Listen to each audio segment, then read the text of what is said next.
झरना। फोटो ले लेते हैं आगे। ये देखिए कितना तेज पानी का बहाव है झरने का। ये देखिए और वो देखिए,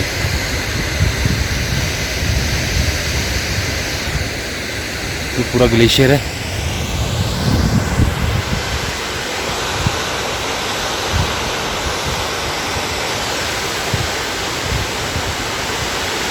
ओहो बहुत ही सुंदर दृश्य और बावल जटाओं से गंगा बह रही है और बहुत ही प्यारा दृश्य है बहुत झरने का। ये देखिए